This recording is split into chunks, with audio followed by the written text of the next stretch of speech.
Меня зовут Лена. Я готовлю ПП-десерты без сахара. Сегодня покажу вам, как приготовить вкуснейшую шоколадно-ореховую пасту Нутелла.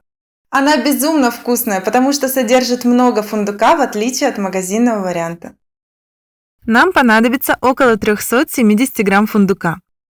Выкладываем орехи на противень и отправляем их выпекаться при 150 градусах Цельсия около 25 минут. В процессе выпечки шелуха на орешках трескается, особенно от перепада температур, когда вы достаете орешки из духовки. Теперь шелуху легко снять. Можно каждый орешек шелушить отдельно, можно сразу горстку перетереть в руках. Если где-то осталось немного кожуры и она не очищается, это не критично. Очень важно в процессе очистки орехов осматривать их на свежесть. Среди фундука часто попадаются испорченные орехи. Они имеют очень неприятный вкус, который может подпортить вкус пасты. Поэтому, если вы заметите потемневшие или белесые орешки, темные пятна, то лучше их выбросить. Итак, в очищенном виде получилось около 350 грамм орехов. Отправляем их в блендер. В моем блендере Raw Meat есть специальный режим для измельчения орехов в пасту. За 1,5 минуты он доводит орехи до пастообразного состояния. Можно воспользоваться толкателем, чтобы помочь блендеру перемещать орехи к ножам. Жидкую пасту можно получить и в более простых моделях блендеров, но на это понадобится больше времени, и блендеру нужно давать отдохнуть каждую минуту. После каждого измельчения нужно собирать кусочки орехов со стенок блендера. Еще раз измельчаем, чтобы довести пасту до полностью однородного состояния.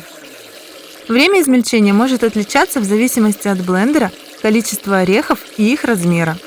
Raw Meat доводит пасту до идеальной гладкости за 3 минуты измельчения. Я очень люблю ореховые пасты, поэтому для меня это просто мечта. Когда паста полностью однородна, добавляем остальные ингредиенты. 80 грамм сухого молока и 60 грамм какао. Пропорции этих ингредиентов можно менять на свой вкус. Чем больше какао, тем ближе к горькому шоколаду получится паста. Чем больше сухого молока, тем ближе к молочному. У нас все любят молочный шоколад, поэтому пропорция максимально молочная. Добавляем подсластитель по вкусу и буквально 1 грамм соли. Еще раз перемешиваем все ингредиенты с помощью блендера. И паста готова. Переливаем ее в любую удобную банку. Получается ровно 500 грамм вкуснейшей шоколадно-ореховой пасты. Пока паста теплая после измельчения, она имеет совсем жидкую консистенцию. После нескольких часов в холодильнике паста становится существенно гуще. Вот такая очаровательная консистенция получается. И это очень вкусно. Эта паста не идет ни в какое сравнение с магазинной.